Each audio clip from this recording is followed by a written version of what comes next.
రాజకీయాల ద్వారా ప్రజాసేవ చేయడం చాలా సంతోషం ఉందని కేంద్ర మంత్రి సుజనా చౌదరి అన్నారు. ముఖ్యమంత్రి చంద్రబాబు సారథ్యంలో ఆంధ్రప్రదేశ్ అభివృద్ధి పదంలో సాగుతోందని చెప్పారు. గుంటూరు జిల్లా బాపట్ల బర్తిపూడిలో పర్యటించిన మంత్రి పలు సంక్షేమ కార్యక్రమాల్లో పాల్గొన్నారు.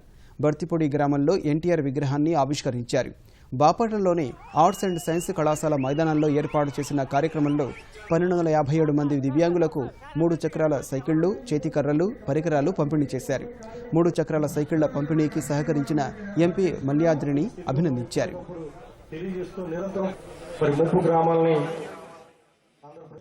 రాజకీయాల్లోకి రాకముందు రాజకీయాలంటే పెద్ద రొచ్చు అనుకునేవాడిని నేను. కానీ రాజకీయాల ద్వారానే మనం ఏదైనా సాధించగలం. రాజకీయాల ద్వారానే ప్రక్షాళన చేసి మన భారతదేశాన్ని ముందుకు తీసుకెళ్లగలం అనేది నా రాజకీయ గురువు అయిన చంద్రబాబు నాయుడు గారు నాకు చాలా విపులంగా తెలియపరిచారు. అహర్నిశలు ఆయన ప్రతిరోజు కూడా అనేక విధాలుగా గైడ్ చేస్తూ ఉంటారు. దివ్యాంగులకి మల్యాద్రి గారు చేస్తున్న కార్యక్రమం చాలా గొప్ప కార్యక్రమం.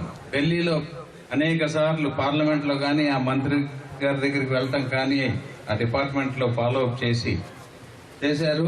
ఈ సభాముఖంగా మల్యాద్రి గారిని ఆయన కాన్స్టిట్యున్సీలో ఉన్న 7 ఎమ్మెల్యే కాన్స్టిట్యున్సీ కాదు, ఈ రాష్ట్రంలో ఉన్న 175 కాన్స్టిట్యున్సీకి కూడా ఆయన లీడర్షిప్ వహించి అందరికీ కూడా ఇది చేయాలని చెప్పి ఈ సభాముఖంగా నేను మనవి చేసుకుంటా ఉన్నాను.